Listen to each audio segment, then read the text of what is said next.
The song. Let's do that. No, what's the most you've ever heard of an Oasis, a High Flying Birds or Noel Gallagher ticket going for on the black market? Thousands. Really? Yeah. Oasis stuff. Yeah. Mine, where mine are currently still available. where might that have been? Would that be Nebworth or somewhere like that? Or? I can't think of a specific thing, but actually, it's one of the moments when in your evolution as a band is when somebody will come in and say, "Selling tickets outside for 50 quid."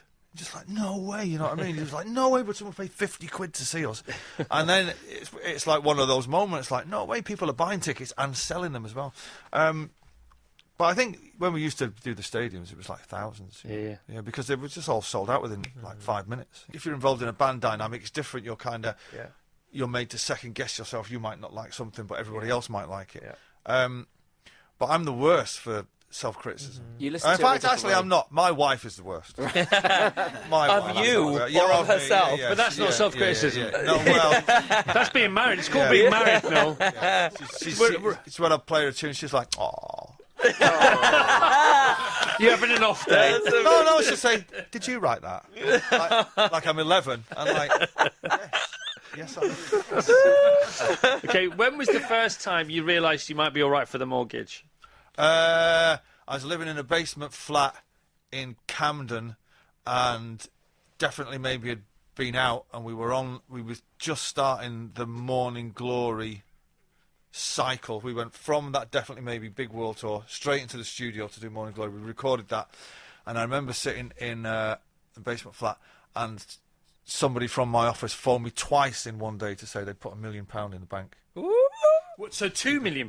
Yeah, it was twice in one day. What, from not much at all? From just like being paid wages and all that, and then I remember it being the royalties coming and the publishing, and I was like, I've often wondered what publishing was. You know, well, you just found out. Yeah, I just found out, Okay. and that was a great day, and I was kind of like saying to somebody, "Go to the shop." Go to the shop. How much? No way, really? And what is that? Right, so that's all mine.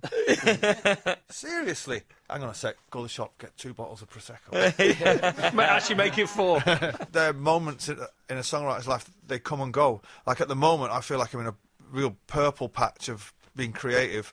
But there'll be months where you go by where it's just not happening, and you're kind of forcing it and struggling. And at those points, it's best just to down tools and go on holiday.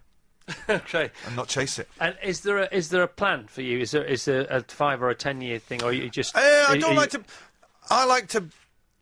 I know when this tour finishes, I'm building a recording studio at the minute, which I've got a meeting there this afternoon to see how it's going on. So next year, I'll be in the studio. I won't tour for maybe a year or two. So there's not a 5-year plan. There'll be a 2-year plan. So we'll make an album. The next thing I do after this year of EPs will be an album, and it'll be in my new studio. And then inevitably you'll go back out on tour. You know? Okay. Now we had your brother in a week and a bit ago. I won't ask you about him, but I will ask you a question that I meant to ask him and I forgot to ask him. Go on. And I was going over thinking, I wish I'd asked him that question.